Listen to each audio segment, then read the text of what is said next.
I'm Jane Epps MMA. This is my recap and breakdown of UFC 309. Jon Jones versus Stipe Miocic.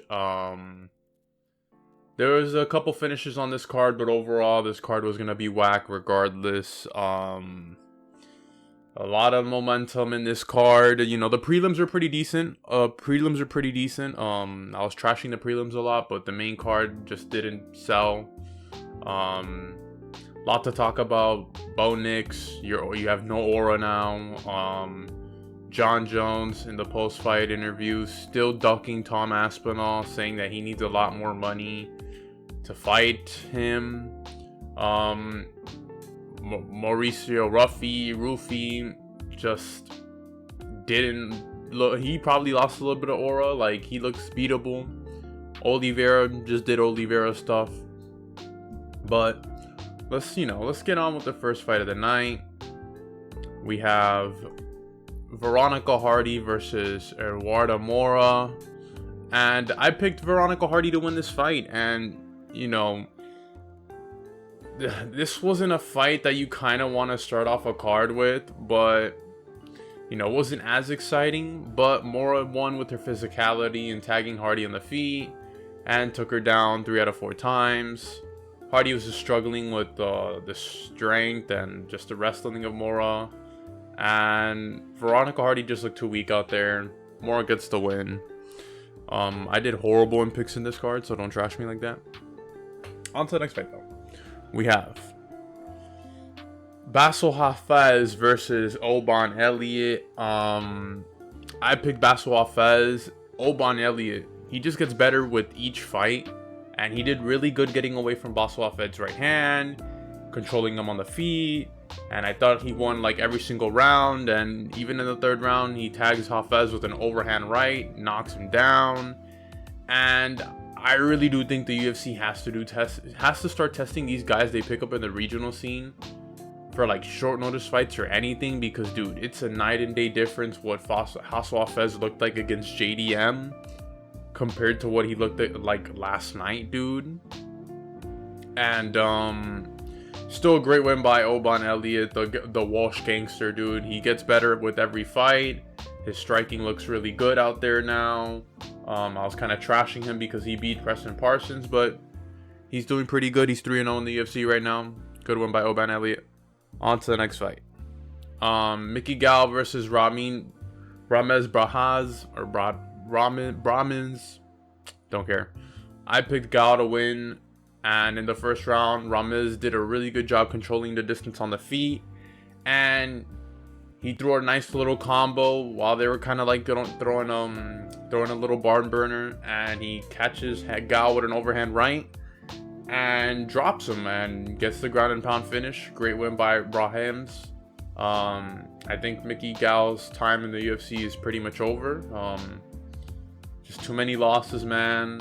And yeah, man. Brahimaj did pretty good. I just don't know what his next fight would be. You know, it's Gall, dude. You're giving Gall. You're supposed to do what you just did, I guess. On to the next fight. We have Jonathan Diniz versus Marcin Tybura. I picked Marcin Tybura to win this fight, and I predicted pretty good this fight only because Diniz did good in the first round. He had Tybura hurt, but then he starts to go for a single leg and a takedown, and he gets reversed, and then Tybura is laying on top of him in the whole first round. In the 2nd round, Tybura gets a takedown on Diniz and gets top mount and starts landing elbows pretty nasty, cutting up the face of Diniz. And as the round ends, Deniz's cornerman kind of pick him up too quick, and he looks hurt and wobbly getting up from the ground, from the ground and pound of Tybura, which is pretty nasty, dude. He was almost done there. And they call in the doctor and they call off the fight. And it was a great win by Tybura. I'm super happy I got this pick right. But it's just sad that, you know, another up and coming prospect gets fraud checked, dude. But Tybura, good win, bro. On short notice too. Shows how good Tom Aspinall is, I guess. But yeah, man, just sad because I really wanted Diniz to win this fight, but man, he was undefeated coming in there, but I just knew Tybura with his, you know, crafty veteran skill, he would get it done. On to the next fight. David Onama versus Ricardo Romero. This fight, they literally threw it together last couple seconds after well, they threw it together, and then Chris Weidman versus Eric Andrews was canceled. So then we got this one here. I didn't predict this one, but I probably would have gone with David Onama. Romero just got signed to the UFC just for this fight. But in the first round, Romero drops Onama pretty good, dude. And he tries to get to the finish. He tries to get the rear naked choke, but Onama did a good job surviving. Gets up, great takedown defense. And even at the end of the first round, he drops Romero and almost finishes him. I still would have gave it to Romero, but that first round was pretty close. In the second round though, and in the third round, I'm gonna be honest, Onama just cooked. I guess, you know, crafty vet himself. In the second round, Onama was just ripping the body, tagging Romero on the feet, and you can tell Romero was just getting tired, you know, being a short notice fight for him. And in the third round, it was kind of the same, just, you know, Onama ripping the body, using his jab. He even took the fight to the ground to secure the win. Great job by Onama, David Onama, getting this win. On to the next fight, we have Jim Miller versus Damon Jackson. I went with Jim Miller.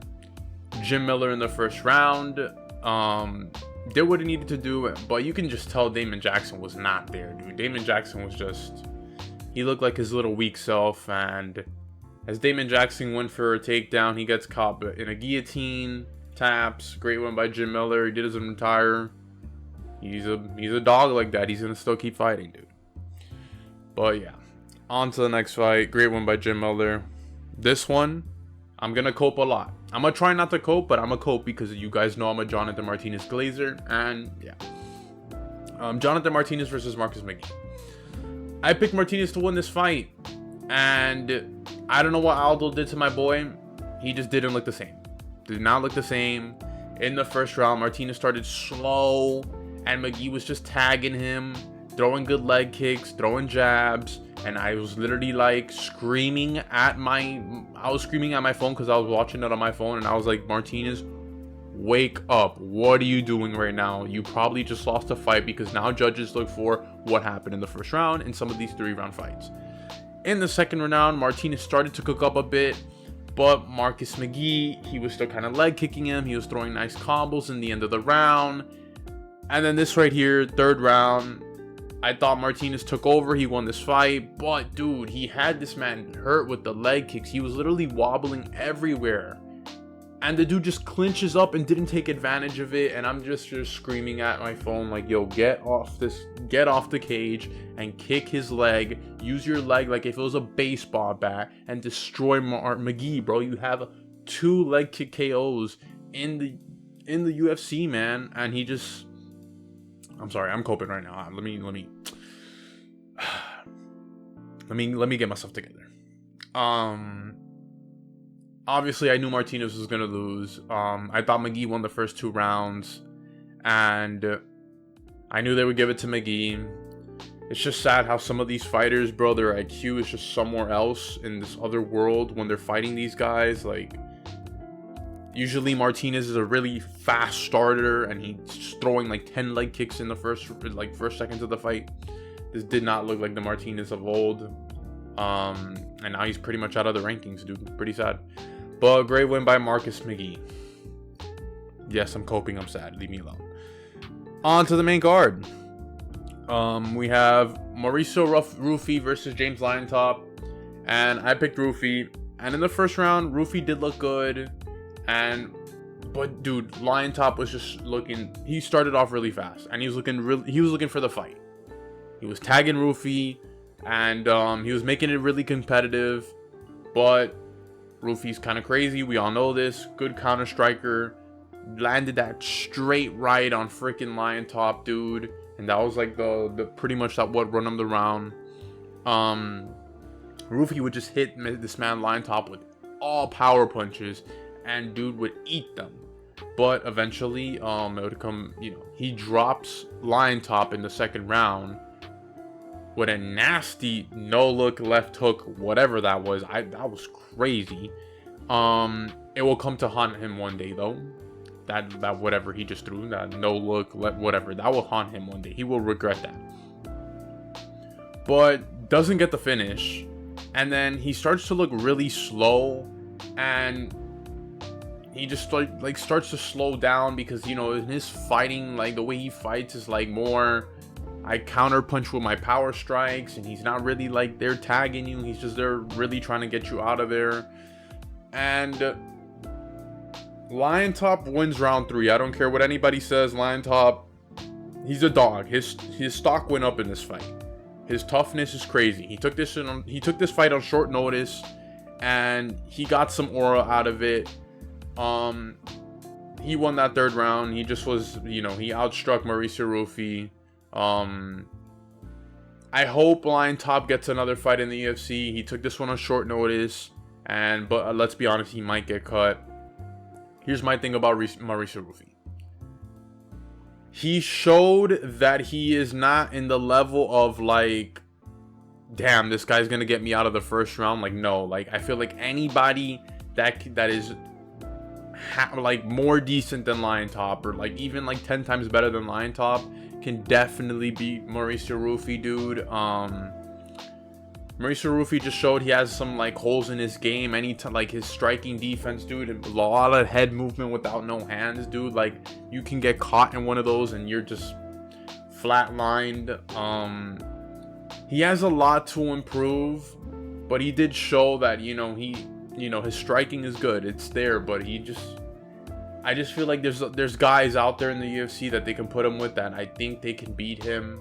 I don't know like who in the top of my head right now, but I feel like he needs more, you know, he needs to improve more, implement some takedowns, dude.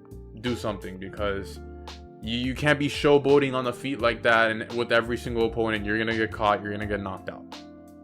But he just showed that he's not like an example is like Peyton Talbot, like, oh man, 1st round you gotta be careful with this guy. Now with Mauricio Ruffy you might have a chance of like getting at him.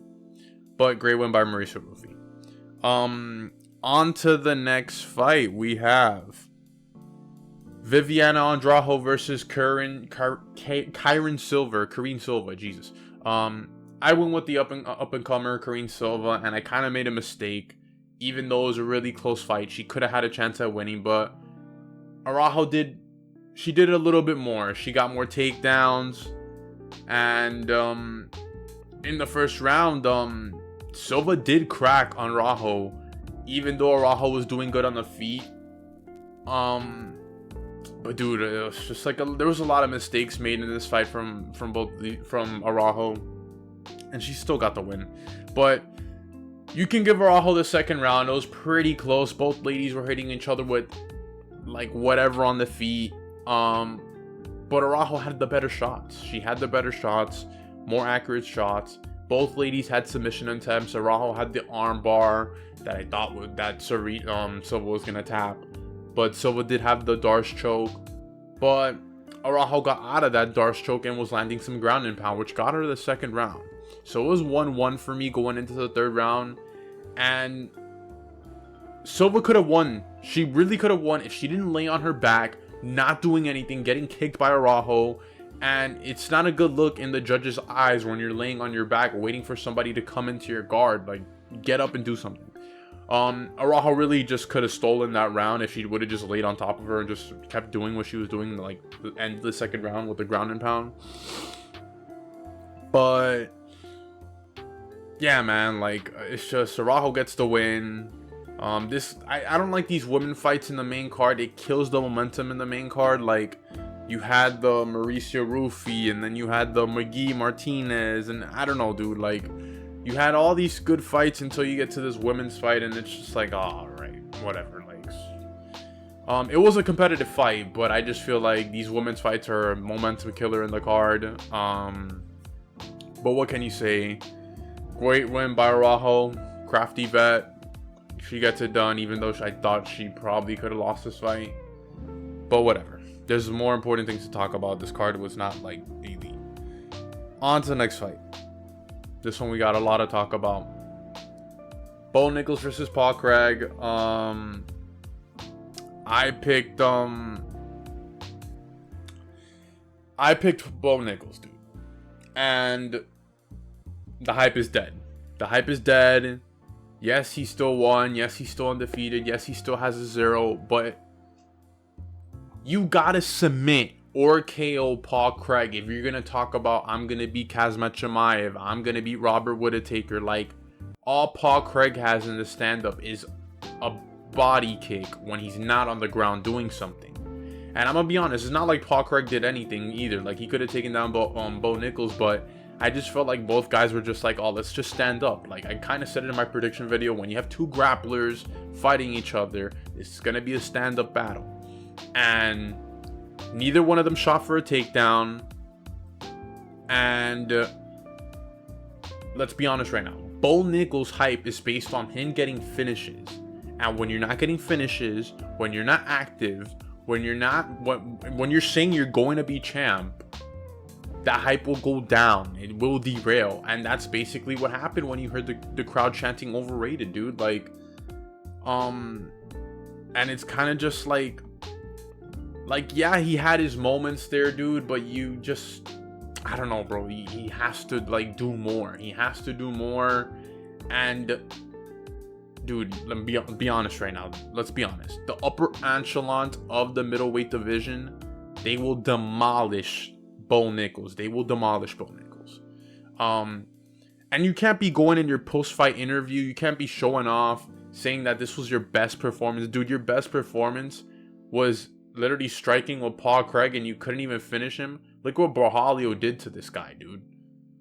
Like, you were supposed to, like, the UFC gave you someone with a name, someone that, you know, was kind of scary in his time in light heavyweight. Like, dude, look what he did to Jamal Hill. Look, like, come on, dude. Like, and you couldn't finish him. Paul Craig is not in his prime anymore. And I don't see Bo Nickal on a main card anymore. I made a video about Bo Nickal saying that he's been fighting trash cans, and now he's just been dull too much. Like, he's just, the fight was so dull. Like, there was nothing going on.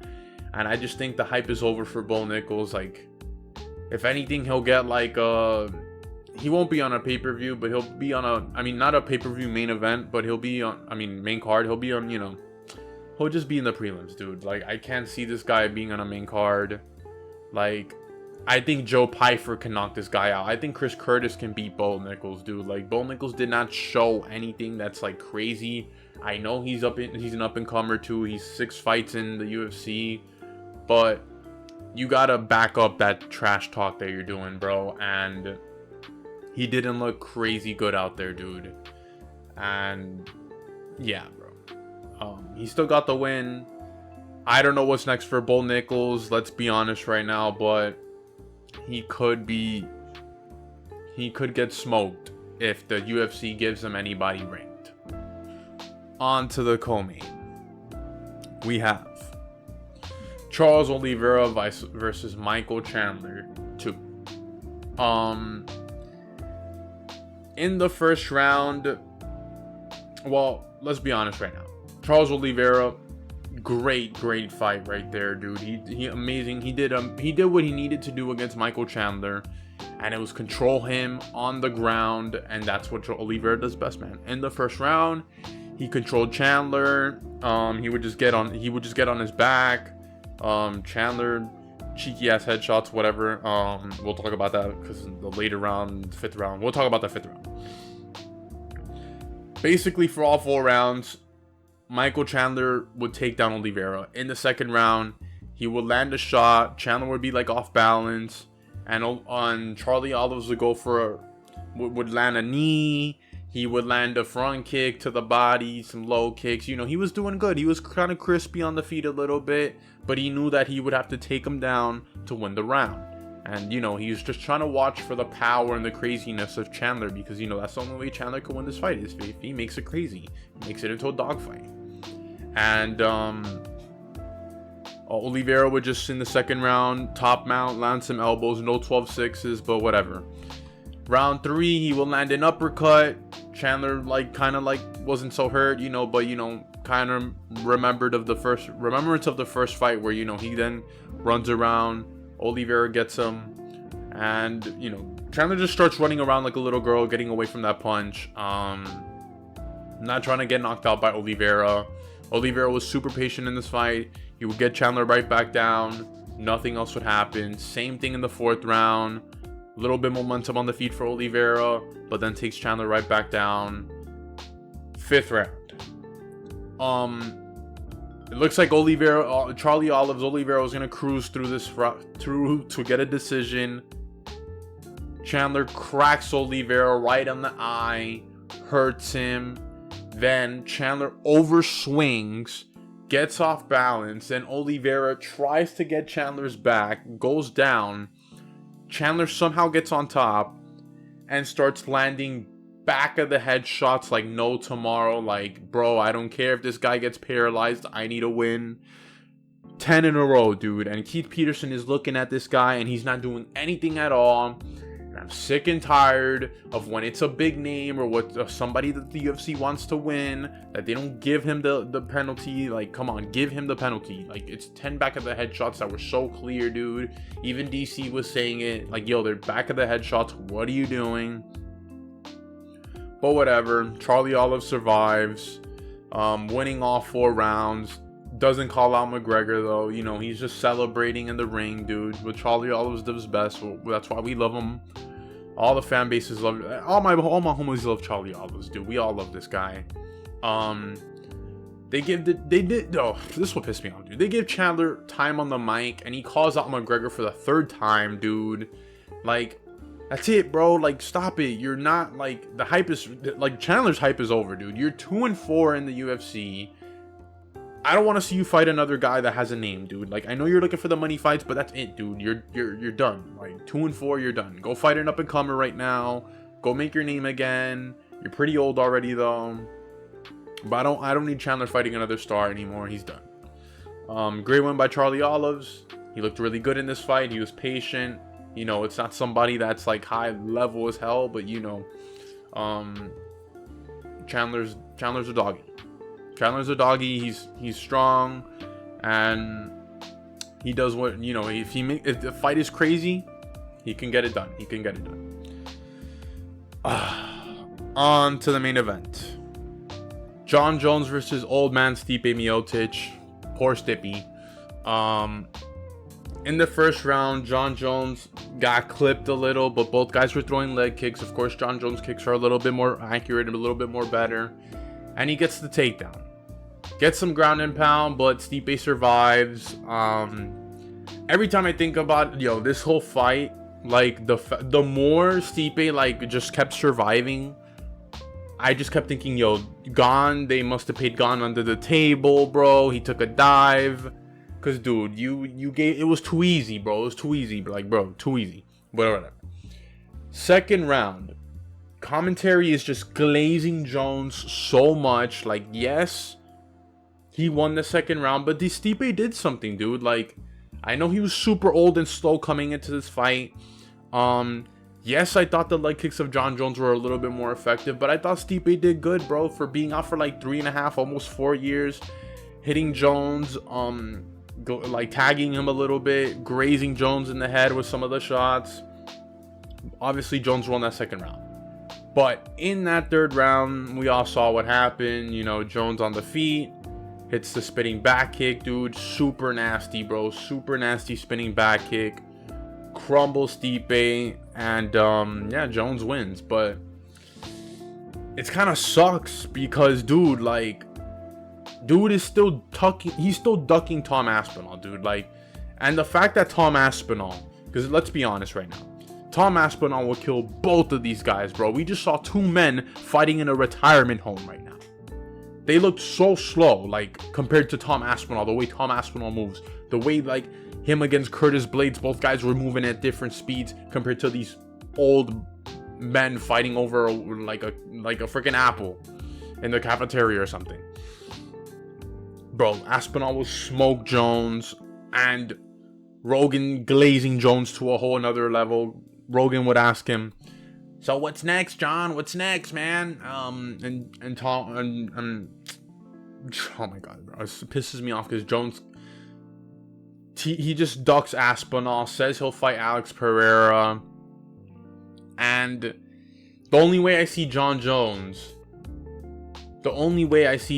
fighting Tom Aspinall is if they pay him a crazy amount of money to lose to this guy. And it's like, bro, like, come on, dude. I'm not like, let's be honest, he doesn't have to fight Tom Aspinall, but we need to see this fight happen because, dude, like, you're talking about being the GOAT. Like, you have somebody with an interim belt at heavyweight that you have to unify it with. And if you don't unify him and you just keep running away, it doesn't look good in your image, even though your image is already trash and we hate you. I hate Jon Jones, I'm gonna be honest. Horrible human being. Great in the octagon. He's an amazing in the octagon. He's a GOAT in the octagon, but he's a horrible human being. And this whole time in media, dude, he's just been saying that Tom Aspinall doesn't deserve to fight me, dude. Look what he's like, super mean. He made t-shirts of me. Dude, he's trying to sell himself. He's the interim champ. Unify the belt with him. Fight like a man. Be the man that you are. Even though you're not a man, you're gay. We get it. Whatever. Don't want, you know. Let's be real. But fight, bro. Be that man or whatever you are inside and fight, dude. This is Tom Aspinall with the interim belt calling you out. Say, you know what? I'm gonna fight Tom Aspinall. I don't need no more couple zeros, even though I know you want them. Bro, fight Tom Aspinall. But if he does fight Alex Pereira, let's be honest. If it's a heavyweight, I'm kind of scared for Pereira because of, you know, the grappling. But if Alex Pereira, as we know who he is fast enough to get to Jon, can we talk? If he's fast enough to get to Jon Jones on the feet, catches him with that left, could be over. Jon Jones, if you move to light heavyweight, you're toasted. Let's be honest. Like, Tom, my boy Alex Pereira is gonna demolish you at light heavyweight regardless, dude. But overall, this card was just trash, dude.